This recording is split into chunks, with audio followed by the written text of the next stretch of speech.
Mungkin Anda pernah merasakan rasa takut tentunya. Seperti Anda takut kepada harimau karena dianggap dia ganas, dia bisa menerkam. Anda takut kepada binatang-binatang buas umumnya. Anda takut dengan malam yang gelap. Anda takut dengan suara guntur, melihat petir. Anda takut melihat fenomena-fenomena alam yang besar, banjir, tsunami, ya, segala macam hal yang mungkin gempa dan seterusnya. Anda takut misalnya dengan penyakit-penyakit yang berbahaya. Seperti sekarang orang banyak takut dengan virus, ya, corona. Dan dia berusaha menjaga diri agar jangan kena gitu kan. Anda takut dengan misal manusia yang kejam. Ada rasa takut. Berarti kan potensi takut itu memang ada dalam diri kita. Ya. Hanya saja teman-teman sekalian, Islam datang mengajarkan kepada kita, ini ajaran dari Allah Subhanahu wa taala, agar takut itu tidak boleh kecuali kepada Allah. Atau kita takut karena Allah memerintahkan kita untuk takut, ya. Hanya itu saja. Selain daripada tidak boleh takut itu. Jadi misalnya gini, takut kepada Allah Subhanahu wa taala artinya takut karena Allah itu maha melihat, maha mengetahui, maha mendengar, dan Allah bisa menghukum setiap saat. Bukan hanya kita teman-teman sekalian. Nabi Muhammad SAW pun diancam oleh Allah. Kalau sampai Nabi Muhammad SAW itu mendatangkan dari dirinya sendiri syariat Allah SWT, Allah akan memutuskan urat lehernya sebagaimana disebutkan dalam Al-Quran. Jadi Nabi Muhammad SAW sendiri diancam oleh Allah Subhanahu wa taala. Dan Nabi SAW tidak punya kemampuan. Bahkan Nabi SAW mengatakan, Allah SWT mengatakan pada saat Nabi SAW sedih, pamannya Abu Talib tidak masuk Islam. Allah mengatakan, A'udzubillahi minasyaitonirrajim, innaka la tahdi man ahbabt, walakin Allah yahdi man yasha. Kau tidak bisa memberikan hidayah kepada siapa yang kau cintai, Muhammad. Tapi Allah memberikan hidayah kepada siapa yang dia inginkan. Artinya kita takut kepada Allah karena memang kita tahu Allah itu sang pencipta. Rasa-rasa takut yang muncul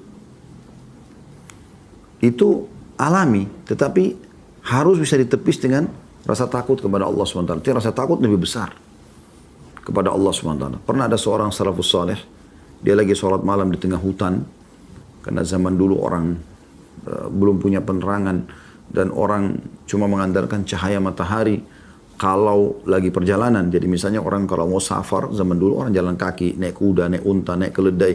Belum ada yang punya kendaraan cepat seperti sekarang, motor dan juga cahaya penerangan yang cukup di jalan, di kendaraan kita, di pesawat, segala macam. Ini nggak ada zaman dulu.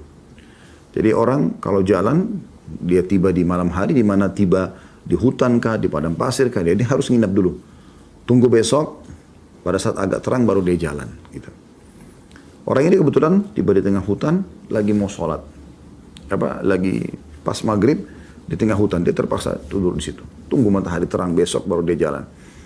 Maka dia pun sholat isya, maghrib isya di jamaah, kemudian dia tidur di awal malam, sekitar jam 11, jam 12 malam, dia bangun, kemudian dia sholat tahajud. Dia ceritakan tentang dirinya. Begitu dia selesai salam di dua rakaat pertama, tiba-tiba dia bilang, di depan mata saya ada harimau yang meraung dengan keras. Dan kelihatan dari sorotan matanya harimau ini kelaparan. Dia tiba-tiba berpikir, kalau saya pun mau melepaskan diri dari harimau ini, maka harimaunya lebih cepat, lebih kuat, matanya lebih terang, lebih tajam. Tidak mungkin saya bisa lolos dari harimau yang kelaparan seperti ini. Dan memang kelihatan dia akan menyerang orang ini. Gitu. Maka tiba-tiba keimanan dan akidahnya kepada Allah muncul. Apa yang terjadi teman-teman sekalian? Dia pun berkata, hai harimau, Allah Subhanahu wa taala seperti ilhamkan dalam hati dia, kemudian lisannya mengucapkan, dia mengatakan, hai harimau, kalau seandainya Allah sang pencipta yang telah menciptakan aku dan kamu mengutusmu untuk memakanku, aku tidak akan melawan. Artinya itu sudah keputusan Allah sebagai sang pencipta. Tapi kalau kau datang, aku tidak akan melawan, dia bilang. Saya ulangi lagi. Dia bilang, kalau seandainya sang pencipta Allah yang menciptakan aku dan kamu mengutusmu untuk memakanku, aku tidak akan melawan. Tapi kalau seandainya kau datang hanya untuk mengganggu ibadahku kepada Allah, maka aku akan minta kepada Allah, penciptaku dan penciptamu. Ya, ini penting digarisbawahi. Penciptaku dan penciptamu, maka aku akan mohon kepadanya untuk menghancurkanmu. Maka tiba-tiba dalam kisah ini dikatakan harimau itu menurunkan tatapan matanya yang tajam, kemudian meninggalkan orang soleh. Jadi harimau pun, tadi manusia takut alami. Tapi kalau dia dahulukan takutnya kepada Allah, Allah bisa tundukkan harimau tersebut. Apapun Allah subhanahu wa ta'ala akan hindarkan hambanya dari apa yang dia khawatirkan. Jadi takut hanya kepada Allah subhanahu wa ta'ala. Atau takut kepada yang Allah suruh takut. Gitu kan? Seperti misalnya api neraka. Allah subhanahu wa ta'ala membahasakan dalam Al-Quran masalah itu kan. Wattaqun nar. Takutlah kepada neraka. Selamatkan dirimu dari api neraka. Ya ayyuhalladzina amanu qu anfusakum wa ahlikum nara. Hai orang beriman, selamatkan dirimu dan keluargamu dari api neraka. Kita disuruh takut.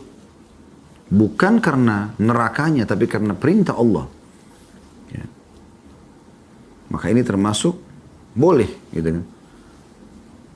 Tapi kalau takut-takut ini diarahkan kepada selain Allah subhanahu wa ta'ala, selain apa yang kita paparkan tadi, maka kita akan temukan orang itu selalu penuh dengan ketakutan urusan dunia. Semuanya ketakutan yang tidak penting, tidak perlu ada dalam dirinya.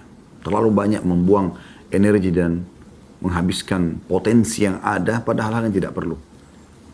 Sampai pada tingkat takut pada kecoa, takut pada kegelapan yang tidak perlu takut gitu.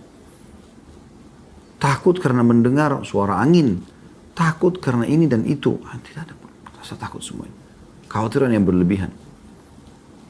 Makanya orang-orang beriman itu selalu tentram hatinya teman-teman. Bahkan disuruh berperang, tumpahkan darah pun di jalan Allah mereka bersedia. Karena hanya takut kepada Allah subhanahu wa ta'ala. Nah ini bab yang akan kita bahas.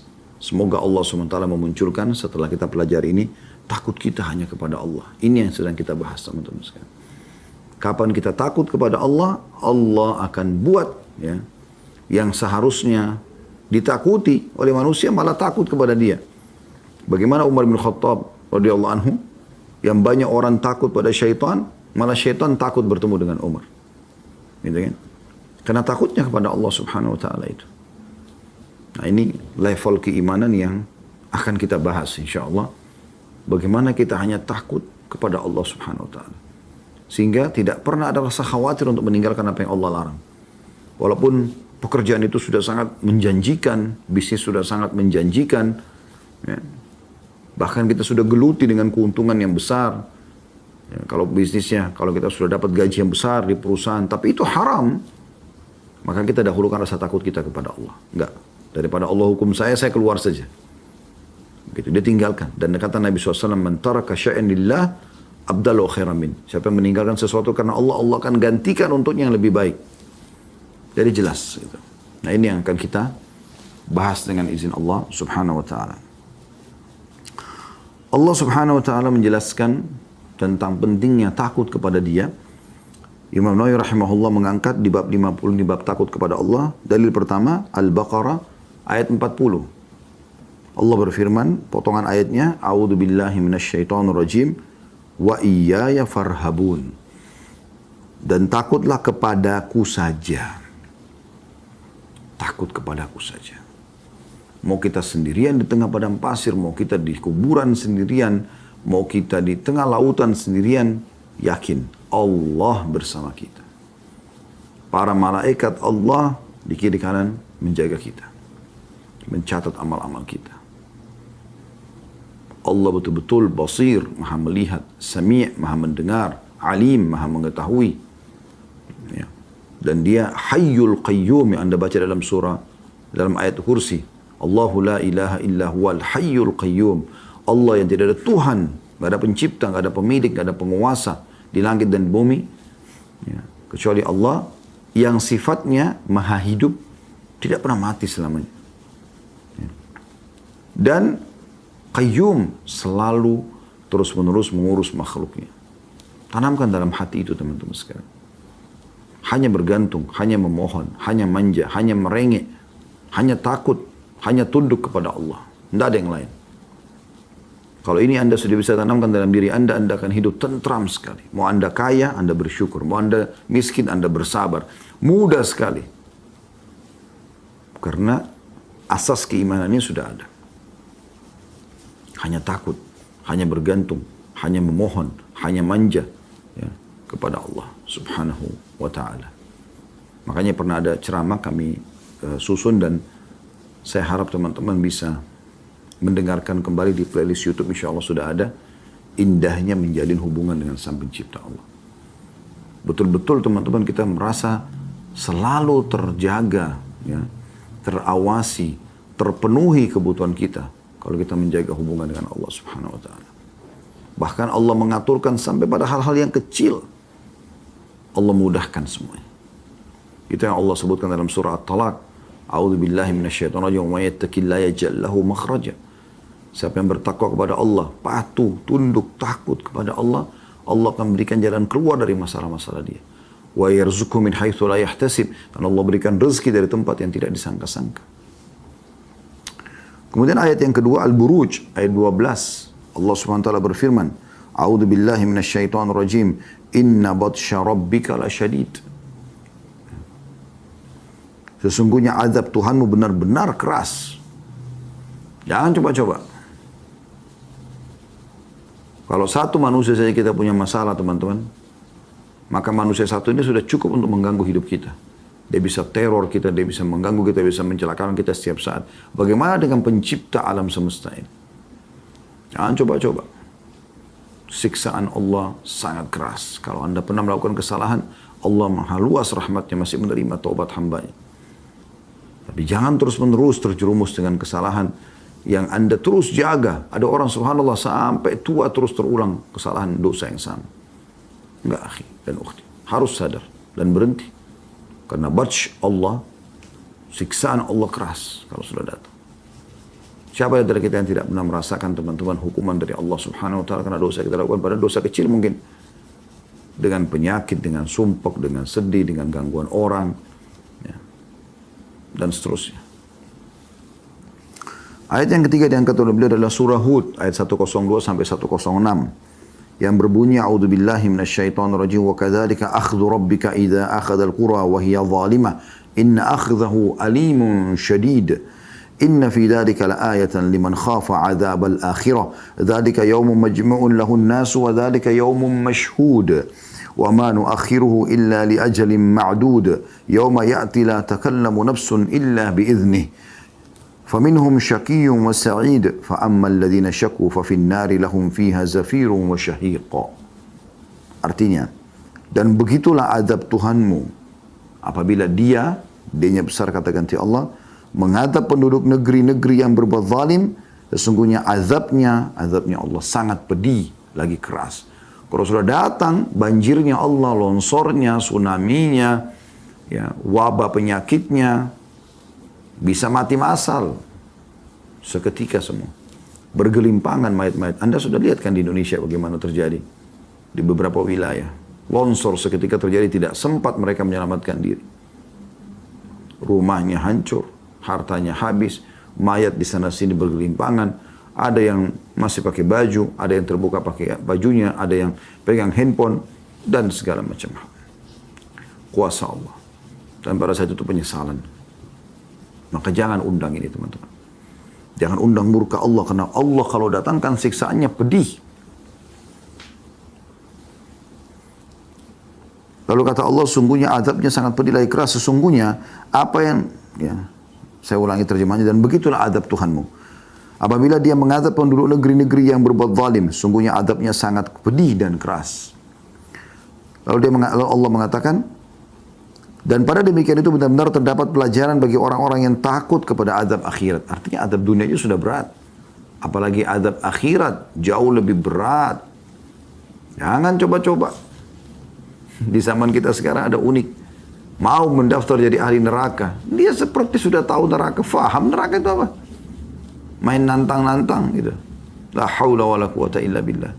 Coba ambil korek gas kecil. Bakar jarimu sendiri. Wahai orang yang mengucapkan kata-kata seperti ini, bakar jarimu coba. Apa kamu gak rasa panas itu? Coba ambil silet kecil lalu iris sedikit. Sakit gak? Coba ambil gunting-gunting satu telunjukmu. Coba. Jepit dengan benda yang keras misalnya. Coba. Itu baru urusan dunia dan Anda sendiri yang melakukannya gitu. Bagaimana kalau orang lain melakukannya dan orang itu sangat kejam? Itu luar biasa. Neraka ini tidak bisa digambarkan teman-teman sekalian dengan akal manusia. Berat sekali digambarkan ya oleh Allah SWT di sini.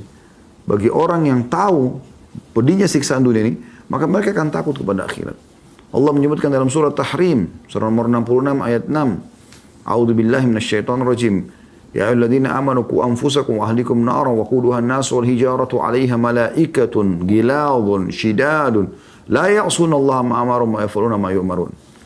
Hai orang beriman, selamatkan dirimu dan keluargamu dari api neraka. Selamatkan, jangan ucapin sembarangan. Jangan berbuat sembarangan. Selamatkan dirimu sebelum kau menyesal. Sudah terlalu banyak orang-orang sebelum kau masuk neraka. Jangan ikut-ikutan. Penyesalan nanti di sana. Dan penyesalan abadi loh di sana. Yang neraka itu, bahan bakarnya manusia dan batu. Batu itu teman-teman kalau dibakar, kalau kelamaan dia akan meletup-letup dan letupannya pun itu sudah cukup untuk menyakitkan. Manusia kalau dijadikan bahan bakar, dia meledak-ledak. Itu suara ledakannya saya sudah menyakitkan sebenarnya. Sudah menakutkan harusnya. Lagi, kata Allah SWT, dijaga oleh malaikat-malaikat yang giladun, syidat, keras dan kasar.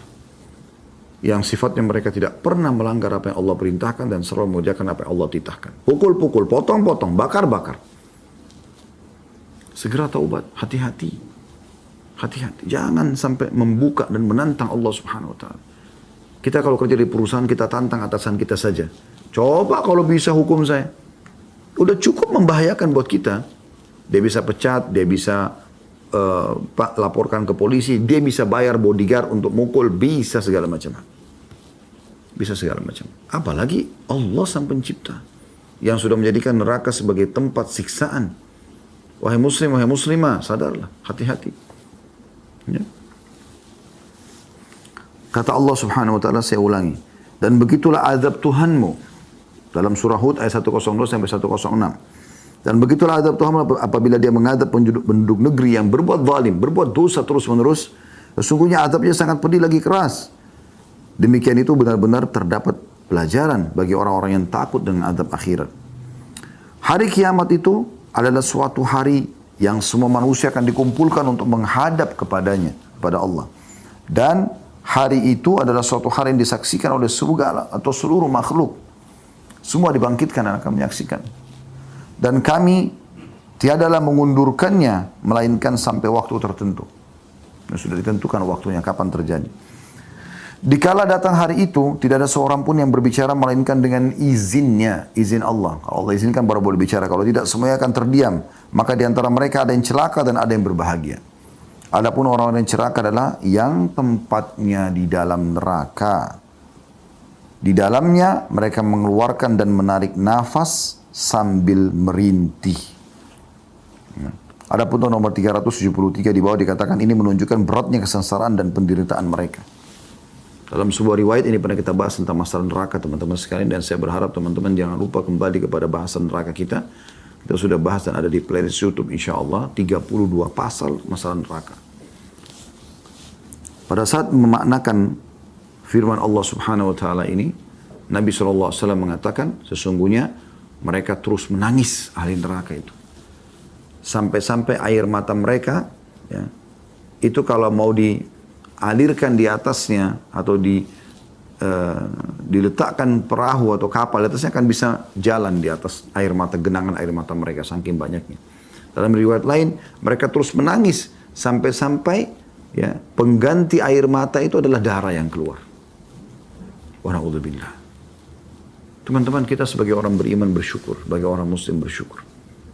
Karena Allah sudah berikan kita bocorannya sekarang. Kita udah tahu ini tanda kutip bocorannya. Akan seperti ini keadaan akhirat. Jangan nantang, enggak usah, enggak perlu. Ya, enggak perlu. Fir'aun itu muminya masih ada sampai sekarang. Lihat itu orang yang kufur kepada Nabi Musa alaihissalam. Mayoritas penduduk muka bumi ini tahu kisah Fir'aun dan Nabi Musa alaihissalam. 6 juta. Ya, 6 miliar maaf. 6 miliar lebih manusia. Terdiri dari Yahudi, Nasrani, Muslim. Tahu kisah itu. Yang tidak tahu sebagian kecil. dari manusia yang penyembah berhala. Dan buminya ada, peninggalan piramidanya ada. Ada fakta. Dan Allah bilang memang, pada saat Fir'aun mau tenggelam, hari ini kami selamatkan jasadmu, agar kau menjadi tanda-tanda kebesaran kami untuk manusia. Masih ada. Bisa kita lihat banyak, kaum Samud. Di Madain Saleh, 4 jam dari kota Madinah. Ada, masih ada sampai sekarang. Anda kalau umrah, nanti insya Allah pemerintahan Saudi akan buka pariwisata. Semoga Allah SWT mudahkan, itu kita bisa datang ke Madain Saleh. Kita bisa lihat rumah-rumah mereka, kaum Samud, masih ada rumah-rumah mereka. Kaum yang kufur kepada lisan Nabi Saleh alaihissalam. Dan Allah binasakan mereka. Yang Allah gambarkan dalam Al-Quran. Diutus kepada mereka Saleh dan membawa tanda-tanda kebesaran Allah, seekor unta betina yang mereka bunuh. Jadi orang yang mengikuti orang-orang Saleh sebelumnya, para nabi-nabi dan orang-orang yang patuh kepada Allah, mengejar surga dan takut neraka, mereka akan bersama dengan orang-orang saleh tersebut. Orang yang mengikuti orang-orang yang kufur, membangkang, akan sama. Akan sama dengan Fir'aun, Namrud, akan sama dengan Abu Jahal, Abu Lahab, Umayyah bin Khalaf, dan seterusnya. Hati-hati teman-teman sekalian. Kemudian ayat selanjutnya yang keempat dan yang kata Imam Nawawi rahimahullah adalah surah Al-Imran ayat 28. Di mana Allah SWT berfirman, A'udzu billahi minasyaitonir rajim wa yuhadzirukumullahu nafsah. Dan Allah memperingatkan kalian dari dirinya atau siksanya. Artinya hati-hati. Allah itu kalau nyiksa nggak ada yang bisa nahan. Satu saja urat saraf Allah pelintir, selesai. Encok, keseleo. Ya. Apalah segala macam. Bahkan bisa seketika Allah matikan. Dan pada saat itu penyesalan yang luar biasa. Ruginya apa kalau Anda menjadi orang beriman? Itu orang beriman itu nikmat sekali.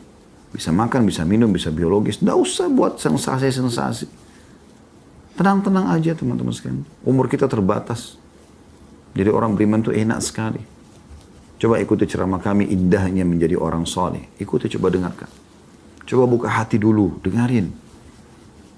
Siapa tahu Allah Subhanahu wa Ta'ala memberikan hidayah kepada Anda. Ya. Kemudian Allah ingatkan tentang bahayanya juga hari pertemuan dengan Allah pada hari kiamat nanti. Supaya kita hati-hati. Dalam surah Abasa ayat 34-37. A'udzu billahi minasyaitonir rajim. Yauma yafirul mar'u min akhihi wa ummihi wa abihi wa sahibatihi wa banihi likulli imri'in minhum yawma idzin sya'nun yughni. Allahu Akbar. Ayat ini luar biasa teman-teman. Coba dengan tadabbur, dengan hadirkan hati. Apa kata Allah? Pada hari itu, hari kiamat nanti, manusia akan lari dari saudaranya sendiri. Saudara kandung yang sama-sama lahir dari satu rahim akan lari dari saudara kandungnya. Kenapa? Takut nanti saudaranya tuntut dia. Saya pernah tidak sholat, saudara saya ini nggak ingatkan. Saya pernah nggak puasa. Saya pernah tidak tutup aurat. Saya pernah begini dan begitu. Juga lari dari ibu dan bapaknya. Takut ibunya sama bapaknya menuntut dia. Menjadi anak yang kurang berbakti atau bahkan durhaka. Dan dari istri juga anak-anaknya. Istri pasangan kita yang selalu bersama-sama sehari-hari, makan sama-sama, minum sama-sama, tidur sama-sama, tetangga bantal. Orang lari pada hari kiamat, takut nanti istrinya nuntut, suaminya nuntut, dan anak-anaknya, kata Allah. Setiap orang pada hari itu ya, mempunyai urusan yang menyibukkannya. Dia ingin selamat. Karena orang dibangkitkan nanti di hari kiamat di mahsyar, neraka depan matanya. Mengeluarkan suara-suara gemuruh, letupan-letupan. Yang kata Nabi SAW akan didatangkan neraka pada hari kiamat yang ditarik. Dengan menggunakan 70.000 rantai. Di satu rantainya ada 70.000 malaikat yang menariknya. Ini bukan main-main ini. Selanjutnya dalil yang keenam ya. Jadi yang pertama Al-Baqarah 40, yang kedua Al-Buruj 12, yang ketiga Hud 102 sampai 106, yang keempat Al-Imran 28, yang Allah mengatakan Allah peringatkan kalian dari dirinya atau siksanya. Kemudian yang kelima adalah Abasa ayat 34 sampai 37, serta yang keenam sekarang adalah Al-Hajj ayat 1 sampai ayat 2. Allah berfirman, A'udzubillahi minasyaitonir rajim. Ya ayyuhan nasu taqu rabbakum inna zalzalatas sa'ati syai'un 'azim yauma tarawunaha tadhhalu kullu murdi'atin 'amma arda'at wa tada'u kullu dhati hamlin hamlaha wa taran nasa sukara wa ma hum bisukara walakinna 'adzaballahi syadid. Kalau Anda punya iman, Anda tersentuh dengan ayat ini. Teman-teman renungi. Wahai manusia, kata Allah, ini wahyu turun dari langit kepada manusia terbaik yang paling jujur, Nabi Muhammad SAW, dan abadi dalam Al-Quran dari 1400 tahun yang lalu dan terus sampai menjelang hari kiamat nanti. Allah memanggil, wahai manusia, bertakwalah kepada Tuhan kalian, takut dan tunduklah kepada Tuhan kalian Allah. Sesungguhnya kegoncangan hari kiamat itu adalah suatu kejadian yang sangat besar. Sebelum kau dibangkitkan, sebelum kau nyesal nanti, di hari kiamat tidak bisa lagi lari. Ingatlah pada hari itu ketika kalian melihat kegoncangan, maka lalailah semua manusia, semua wanita yang menyusui anaknya. Ibu-ibu biasa kalau lagi nyusui anaknya, apalagi anaknya lagi haus-hausnya, mustahil dilepaskan oleh ibu tersebut, walaupun dia harus dibunuh oleh musuh. Dan pada hari kiamat dia lepaskan bayinya. Kata Allah SWT digambarkan begitu dahsyatnya ya. Dan gugurlah kandungan setiap wanita yang sedang hamil. Tiba-tiba keguguran. Dan kamu melihat manusia dalam keadaan mabuk padahal mereka tidak sedang mabuk. Akan tapi azab Allah sangat keras. Ya, Allah gambarkan bagaimana kita hati-hati. Karena Allah menyuruh memang kita takut pada hari kiamat. Takut akan azab Allah, takut akan hisab. Anda kalau sholat selalu baca dalam Al-Fatihah, Malik Yawmiddin, Raja, pemilik, penguasa hari kiamat. Kemudian ayat yang ke-7, surah Ar-Rahman ayat 46. Allah Subhanahu wa taala berfirman, A'udzu billahi minasyaitonir rajim, wa liman khafa maqama rabbih jannatan. Dan bagi orang yang takut akan Tuhannya ada dua surga. Surga buat manusia dan surga buat jin. Kuasa Allah Subhanahu wa taala, Allah lebih tahu sebagaimana Allah ciptakan mereka tidak saling melihat di dunia, maka di akhirat juga mungkin punya tempat masing-masing. Tapi yang beriman akan masuk ke dalam surga. Selanjutnya yang ke-7 adalah diangkat oleh beliau firman Allah Subhanahu wa taala surah At-Tur ayat 25 sampai 28. Bunyinya a'udzubillahi minasyaitonirrajim wa aqbala ba'dhum 'ala ba'di yatasaalun qalu inna kunna qablu fi ahlina mushfikin famanallahu 'alaina wa waqana 'adzabas samum inna kunna min qablu nad'u innahu huwal barrur rahim. Dan sebagian mereka menghadap kepada sebagian yang lain saling tanya menanya. Ini Allah sudah kasih bocorannya akan terjadi nanti di hari kiamat. Ini luar biasa Allah kasih kita. Mereka saling berkata, sesungguhnya kami dahulu sewaktu berada di tengah-tengah keluarga kami, kami merasa takut akan azab. Artinya yang membuat kami selamat di hari kiamat ini karena dulu di dunia kami takut jangan sampai kita disiksa. Alhamdulillah dengan itu Allah selamatkan. Maka Allah memberikan karunia kepada kami dan memelihara kami dari azab neraka. Sesungguhnya kami dahulu menyembahnya, menyembah Allah. Dan sesungguhnya dialah Allah yang melimpahkan kebaikan lagi maha penyayang. Lalu Imam Nawawi mengatakan, dan ayat-ayat dalam bab ini sangat banyak dan terkenal. Sedangkan maksud saya hanyalah memberi isyarat kepada sebagian darinya dan itu sudah terwujud. Artinya ayat ini sudah bisa mewakili masalah itu. Adapun hadis-hadis tentang takut kepada Allah, kata beliau, maka jumlahnya juga banyak dan berikut ini hanyalah sebagian darinya. Oke, kita sekarang masuk ke hadis yang pertama dalam bab kita ini. Kata beliau, Allah lah pemberi taufik. Hadis nomor 401 dari awal kita belajar. Dari Ibnu Mas'ud radhiyallahu anhu beliau berkata, haddatsana Rasulullah sallallahu alaihi wasallam wa huwa as-sadiqul masduq. Inna ahadakum yujma'u khalquhu fi batni ummihi 40 yawman nutfah, thumma yakunu 'alaqatan mithla dhalik. Thumma yakunu mudghatan mithla dhalik, thumma yursilul malak fayanfukhu fihi ar-ruh wa yu'maru bi arba'i kalimat bi katbi rizqihi wa ajalihi wa amalihi wa syaqiyyun aw sa'id. فوالذي لا إله غيره إن أحدكم لا يعمل عمل أهل الجنة حتى ما يكون بينه وبينها إلا ذراع fayasbiqu alaihi al-kitab fayamalu bi'amali ahli an-nari fayadkhuluha wa inna ahadakum la ya'malu bi'amali ahli an-nari hatta ma yakunu bainahu wa bainaha illa dhira' fayasbiqu alaihi al-kitab fayamalu bi'amali ahli jannati fayadkhuluha. Rasulullah SAW menyampaikan kepada kami dan beliau adalah orang yang paling jujur dan bisa dipercaya.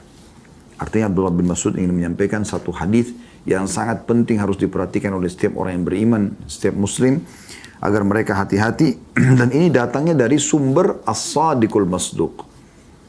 Nabi Muhammad SAW orang yang paling dapat dipercaya dan paling jujur. Kata Nabi SAW, sesungguhnya salah seorang yang kalian dikumpulkan penciptaannya dalam rahim ibunya selama 40 hari dalam bentuk setetes air. Sperma ketemu sama sel telur. Kemudian menjadi segumpal darah. Pada saat sudah ketemu sel telur sama spermanya. Kemudian menjadi segumpal daging. Selama itu pula. Kemudian diutuslah satu malaikat. Lalu malaikat itu meniupkan ruh padanya. Dan dia diperintahkan dengan 4 kalimat. Menulis rezekinya, ajalnya, amalnya, dan apakah dia orang celaka atau bahagia. Demi Allah yang tidak ada sesembahan yang hak selainnya. Ini sumpah Nabi SAW. Sesungguhnya ada salah seorang di antara kalian yang beramal dengan amalan perbuatan atau amal perbuatan penghuni surga, hingga jarak antara dia dengan surga hanya 1 hasta. Ternyata ketetapan takdir mendahulunya sehingga dia beramal dengan amalan ahli neraka. Maka dia masuk ke dalam neraka. Dan sungguhnya ada salah seorang di antara kalian beramal dengan amal perbuatan ahli neraka. Hingga jarak antara dia dengan neraka hanyalah 1 hasta. Ternyata catatan atau ketetapan takdir mendahulunya sehingga dia beramal dengan ahli surga. Maka dia masuk ke dalam surga. Hadits ini diriwayatkan oleh Bukhari dan Muslim. Seperti biasa teman-teman sekalian, kita coba lebih dalam mempelajari dan mendalami hadis ini. Yang pertama adalah bagaimana kejelian Abdullah bin Mas'ud radhiyallahu anhu dalam menyampaikan sifat Nabi Muhammad sallallahu alaihi wasallam. Dan sifat ini penting sekali untuk selalu kita jaga. As-sadiqul masduq. Yaitu orang yang jujur, paling jujur dan paling dipercaya. Bahkan orang-orang Mekah pun memberikan julukan Nabi SAW Al-Amin, orang yang paling bisa dipercaya. Orang-orang Mekah juga mengatakan As-Sadiqul Amin, orang yang jujur dan dapat dipercaya. Itu julukan Nabi SAW. Waktu orang-orang Quraisy berselisih pendapat teman-teman sekalian, setelah mereka renovasi Ka'bah, siapa yang akan mengembalikan Hajar Aswad pada tempatnya? Karena ini akan dikenang sepanjang masa. Maka tiba-tiba ada satu suku Quraisy mengambil atau menyembelih seekor hewan, lalu meletakkan, menumpahkan darahnya di ember, lalu mereka mencurupkan tangan mereka sambil mengatakan, kalau ada yang meletakkan Hajar Aswad selain kami, maka akan terjadi pertumpahan darah. Maka suku yang lain pada saat lihat melakukan hal yang sama. Mereka menyembelih hewan, mereka taruh darah, ditampung darahnya di wadah, lalu mereka celupkan tangan mereka, lalu mereka angkat sambil mengatakan, kalau ada yang meletakkan Hajar Aswad selain kami akan terjadi pertumpahan darah. Hampir semuanya begitu. Hampir semuanya Quraisy saling bunuh-membunuh karena memperebutkan siapa yang akan meletakkan Hajar Aswad pada tempatnya. Sampai akhirnya mereka berhukum kepada satu orang yang tua, dihormati. Dan orang itu mengatakan, begini saja. Siapa yang masuk dari pintu gerbang Mekah ini, dikenal dengan pintu Bani Syaibah, siapa yang masuk dari pintu ini, kita tunjuk dia sebagai penunjuk kita. Dan semua harus setuju. Maka mereka sepakat, oke, baik. Maka mata semua terarah kepada pintu gerbang Mekah. Orang pertama masuk setelah disepakati ini, maka dia akan menjadi hakim. Apapun keputusannya kita terima. Subhanallah, dengan hikmah Allah SWT yang muncul di situ adalah Nabi Muhammad SAW. Ini sebelum itu jadi Nabi ini. Maka serentak semua mengatakan As-Sadiqul Amin, As-Sadiqul Amin Radina. orang yang jujur dan bisa dipercaya, yang terpercaya. Orang yang jujur dan terpercaya, kami sudah ridho, kami sudah ridho. Maka Nabi SAW datang menghakimi mereka setelah mereka minta. Lalu Nabi SAW ya, meletakkan jubah beliau atau kain, diletakkan, kemudian beliau meletakkan Hajar Aswad di tengah-tengahnya, ya, dengan tangan beliau yang mulia, kemudian menyuruh setiap kepala suku untuk mengutus, untuk datang dan memegang ujung-ujung kain tersebut sehingga sama-sama mengangkat ya, Hajar Aswad tadi, dan beliau sendiri SAW meletakkan di tempatnya sekarang. Tapi saksi bahasan kita adalah memang julukan ini. Jadi bagi umat Islam tidak perlu ragu dengan semua informasi dari Nabi SAW, karena memang penduduk Mekah sendiri mengakuinya pada saat itu, padahal beliau belum jadi Nabi. Dalam satu kejadian lain, pernah Nabi SAW naik ke bukit Abi Kubais. Kemudian beliau mengatakan, wahai Quraisy, kalau seandainya saya mengatakan pada kalian di belakang bukit ini ada, atau di belakang Mekah, maksudnya bukit ini ada di belakang Mekah ya, ada pasukan yang siap menyerang Mekah, apakah kalian percaya? Maka apa jawaban orang-orang Quraisy pada saat itu? Ini mereka belum beriman, masih dalam keadaan kafir. Mereka mengatakan, tentu saja karena kami belum pernah menemukan kau bohong sekalipun. Belum pernah bohong sekalipun. Maka Nabi SAW mengatakan, ketahuilah, aku adalah utusan Allah dan di antara kedua tanganku adalah siksa yang pedih. Maksudnya kalau nolak, maka bisa disiksa oleh Allah SWT. Ini yang menyampaikan informasi kepada kita. Dan ini penting. Ya. Kalau sumbernya terpercaya, kita bisa terima. Gitu kan? Semua penyampaian Nabi SAW adalah benar, wahyu. Allah sebutkan dalam surah An-Najm, wa ma yantiqu 'anil hawa in huwa illa wahyu yuha. Tidak pernah Muhammad bicara sesuai dengan hawa nafsunya, tapi dia wahyu yang disampaikan kepadanya.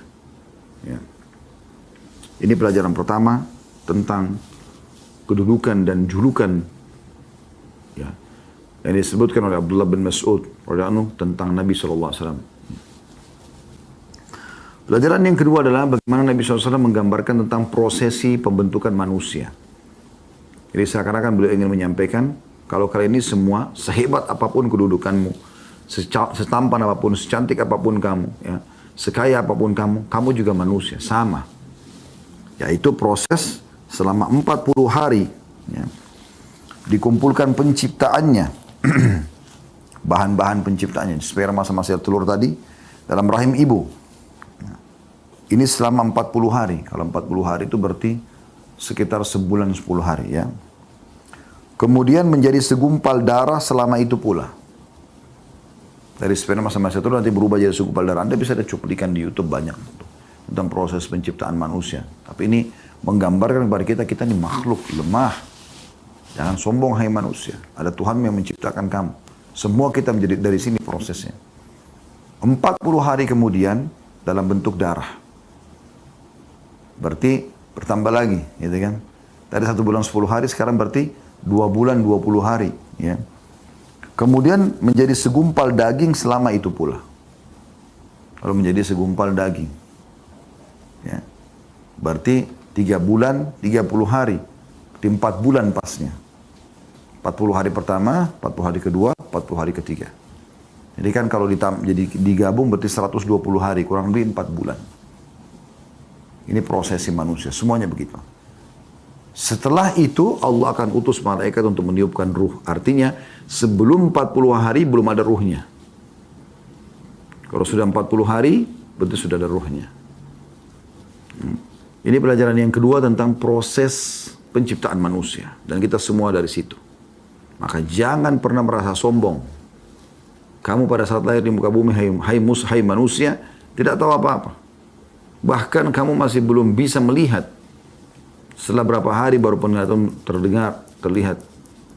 Baru penglihatanmu mulai sempurna. Baru kemudian motorikmu semua mulai berjalan, mulai tumbuh.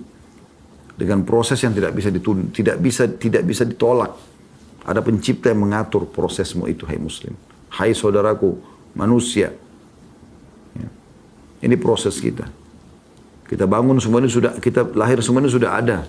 Sudah ada oksigen, sudah ada cahaya. Bahkan sudah ada orang tua kita yang mengurus kita. Kalau bukan orang tua kita, ada orang lain yang mengurus kita.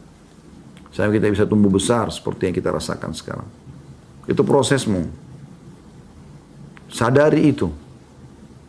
Jangan nanti setelah kamu mulai tumbuh besar, mulai sempurna fisiknya, itu pun cuma beberapa waktu saja, beberapa tahun, nanti setelah itu tua, melemah, rambutnya yang putih yang hitam akan menjadi putih, kulitnya yang kencang akan keriput, badannya yang kuat akan melemah, itu semua akan terjadi.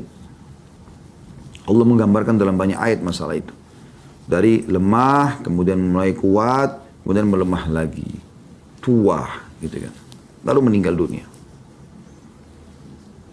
Jangan nanti setelah kamu baru tamat sarjana, baru punya kedudukan sedikit, baru punya jabatan, baru dikasih oleh Allah sedikit kedudukan di muka bumi, sudah sombong.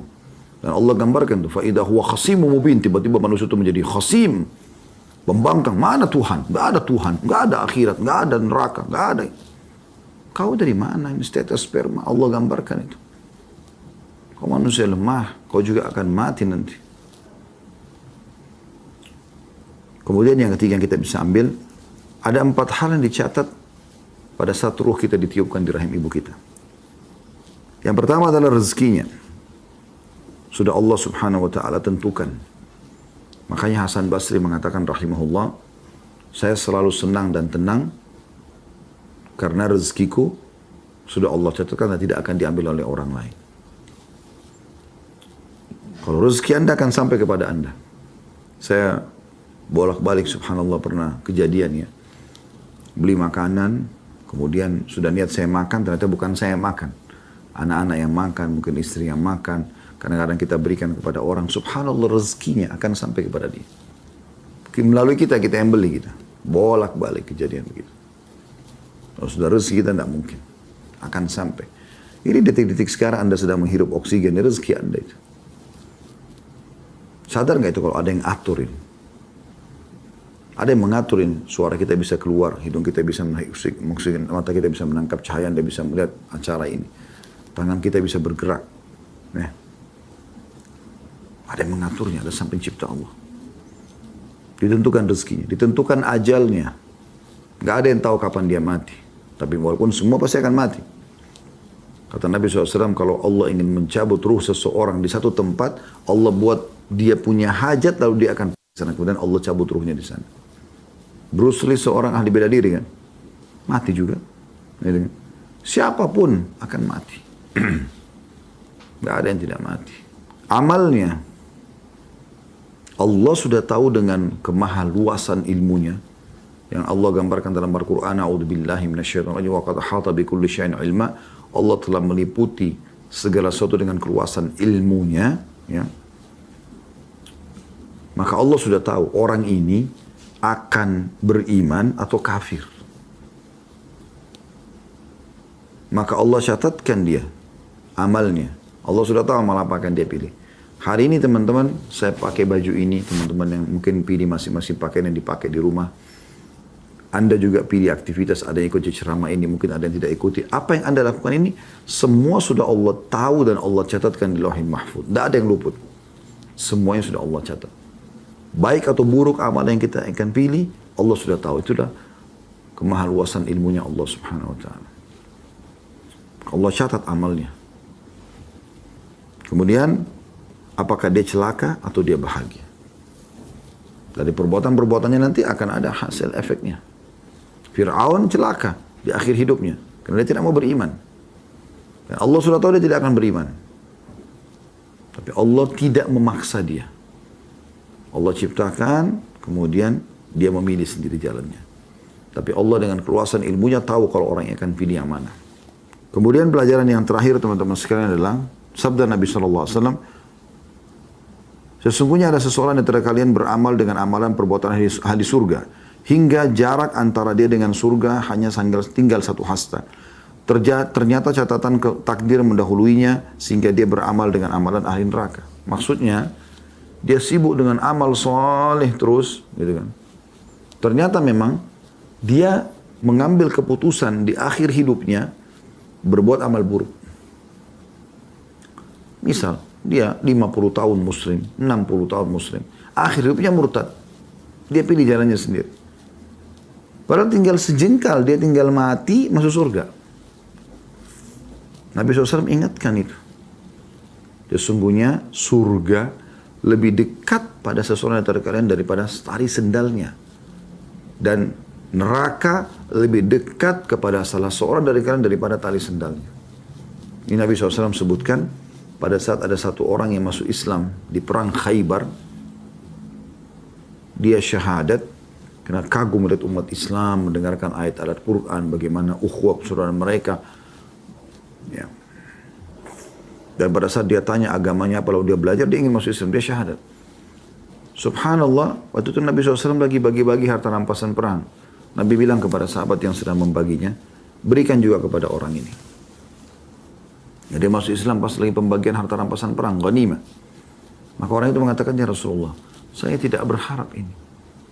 Saya masuk Islam bukan untuk itu. Saya masuk Islam, saya ingin seperti apa yang sahabat-sahabat Anda inginkan. Mereka keluar jauh-jauh dari Madinah ini karena mau mati syahid. Saya berharap dari benteng Yahudi ini keluar panah, kena dada saya di sini, ditunjuk dadanya, tembus ke sini. Ditunjuk sama dia. Kata Nabi SAW, Allah akan kasih kalau kau jujur. Subhanallah, setelah selesai pembagian harta rampasan perang, Nabi SAW kepung benteng Yahudi yang satu lagi. Waktu itu ada 9 benteng Yahudi yang akan dikepungnya. Maka orang-orang Yahudi pakai strategi perang pada saat itu, mereka tutup pintu gerbang, mereka tidak berani berhadapan langsung dengan kaum muslim. Mereka lempar anak panah. Orang yang pertama kena anak panah adalah orang yang baru syahadat tadi. Setelah reda lemparan anak-anak panah mereka, Nabi SAW mengumpulkan korban dari kaum muslimin, diantaranya orang ini. Kata Nabi SAW, huwa, apa orang ini tadi yang masuk Islam nih? Kata para sahabat, iya ya Rasulullah. Apa kata Nabi SAW? Maha suci Allah yang telah benar dengan janjinya. Siapa yang ingin melihat seseorang dari kalian, dari ahli surga yang belum pernah sujud sekalipun, lihat orang ini. Baru syahadat terus mati syahid. Dan dia jujur kepada Allah SWT. Allah berikan. Lalu beliau mengatakan, ketahuilah seseorang dari kalian lebih dekat dengan surganya daripada tali sendalnya sendiri. Ini tadi dia syahadat hitungan menit yang lalu ini. Maka dia bisa masuk surga. Dan seseorang lebih dekat dengan api nerakanya dari tali sendalnya sendiri. Dia berbuat dosa-dosa mati, masuk neraka. Nah ini Nabi SAW menggambarkan ada orang melakukan amal ahli surga, tinggal sedikit lagi masuk surga. Dia tidak sabar sampai mati. Di akhir hidupnya masuk dalam kemaksiatan, maka mereka meninggal masuk neraka. Begitu juga ada orang, kata Nabi SAW, beramal amalan ahli neraka. Kufur, kemunafikan, segala macam. Tapi subhanallah, di akhir hidupnya dia berbuat kebaikan. Hatinya bersih, Allah tahu. Dia beriman, dia taubat nasuha, lalu dia meninggal. Maka dengan itu dia masuk ke dalam surga. Nah, ini keyakinan tentang hubungan dengan Allah Subhanahu wa Ta'ala. Semoga Allah hidupkan kita di atas keimanan, ilmu dan amal saleh, juga mewafatkan kita di atas itu semua.